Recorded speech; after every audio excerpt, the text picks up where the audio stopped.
Bukti yang didapat polisi bila menggerebek rumah Peggy Setiawan Cianjur diakini akan sama dengan yang didapat dari Peggy Setiawan Cirebon dalam kasus Vina.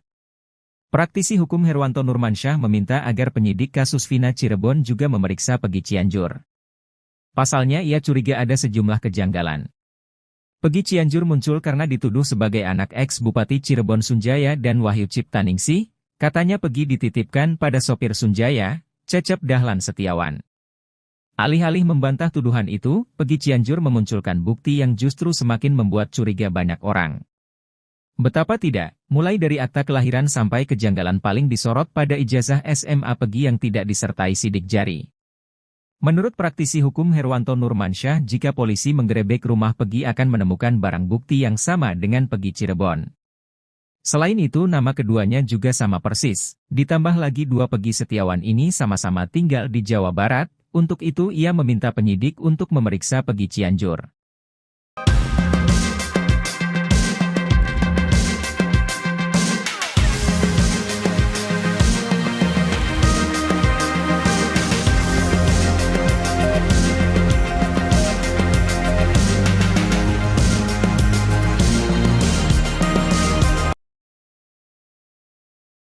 Cecep Setiawan, ayah Peggy Setiawan Cianjur harus memberi bukti kuat agar bisa lepas dari kasus pembunuhan Vina Cirebon. Sebenarnya, Cecep Setiawan sudah berupaya membuktikan jika Peggy Setiawan Cianjur merupakan putra kandungnya. Pria yang berprofesi sebagai kuli bangunan itu menunjukkan sejumlah bukti dokumen seperti akta kelahiran, ijazah SD, ijazah SMK, tahun kelahiran Cecep, dan status perkawinan. Hanya saja dokumen-dokumen yang ditunjukkan Cecep diragukan kebenarannya. Sebab akta kelahiran luntur, jenis kelamin akta Peggy disebutkan perempuan, ijazah tak ada foto dan sidik jari. Tak hanya itu tahun kelahiran Cecep di kartu keluarga berbeda, serta status perkawinan Cecep di kakak cerai hidup, padahal mengaku menikah siri. Sejumlah kejanggalan dokumen yang ditunjukkan Cecep membuat publik kembali menduga-duga terkait kebenaran yang disampaikan. Selama ini Cecep Setiawan dicurigai sebagai sopir mantan Bupati Cirebon Sunjaya Purwadi Sastra. Berdasarkan narasi yang beredar, Peggy Setiawan Cianjur dititipkan ke Cecep oleh Sunjaya dan Wahyu Ciptaningsih.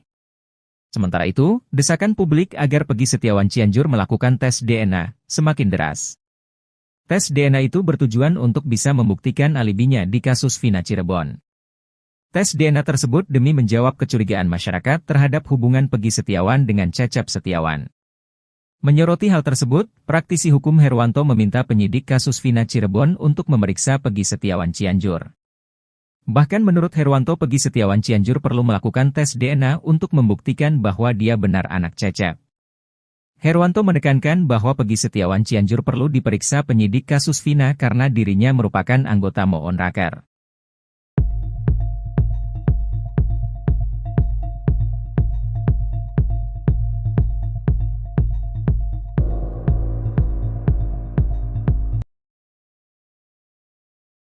Praktisi hukum, Herwanto, kini curiga jika Muhammad Rizky Rudiana alias Eki yang merupakan kekasih Vina Cirebon masih hidup.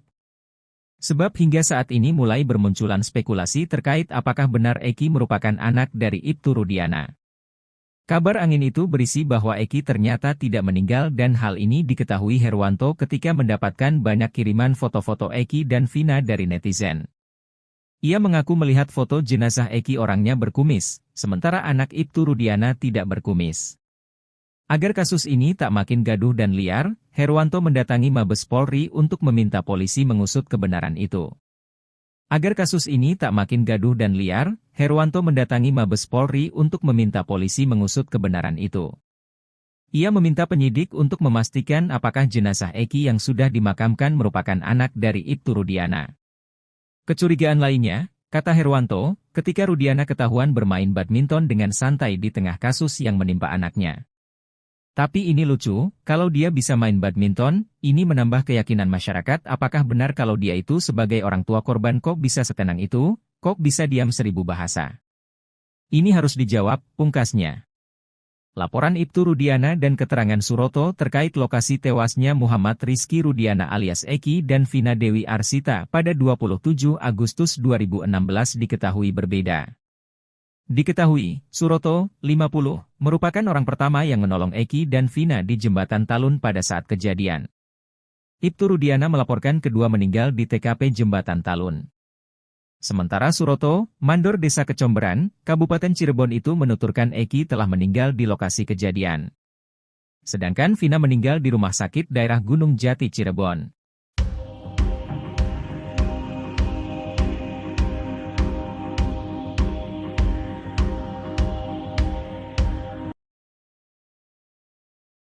Abdul Pasren, ex-ketua RT tahun 2016 di sekitar TKP pembunuhan Vina dan Eki, sudah dilaporkan oleh keluarga terpidana kasus ini ke Mabes Polri. Merasa dirugikan oleh keterangan Abdul Pasren, mereka melaporkan ex-ketua RT ini pada Selasa, 25 Juni 2024, lalu. Namun hingga kini Abdul Pasren masih enggan muncul ke publik. Ia dan anaknya, Kahfi hilang ditelan bumi saat kasus Vina kembali mencuat. Padahal, batang hidung Pasren dicari-cari oleh keluarga para kuli yang kini dijadikan terpidana. Aminah, kakak dari terpidana Supriyanto, membantah bahwa dirinya bersimpuh di pangkuan Abdul Pasren untuk membujuk ex-ketua RT ini sambil menangis agar mau mengarang cerita supaya para terpidana bebas. Saat dibujuk, Pasren juga diiming-imingi uang. Namun, hal itu dibantah oleh Aminah. Aminah menceritakan bantahannya itu kepada Deddy Mulyadi bahwa tidak ada peristiwa tersebut. Royli Panggabean, kuasa hukum terpidana kasus Vina, mengatakan sudah menyiapkan sejumlah alat bukti berupa saksi-saksi, sejumlah pernyataan, putusan pengadilan dan bukti elektronik berupa video. Di sisi lain, kuasa hukum Peggy Setiawan, Tony RM, menilai apa yang dilakukan keluarga terpidana sudah tepat. Ia merujuk dengan pasal 242 KUHP tentang kesaksian palsu di bawah sumpah.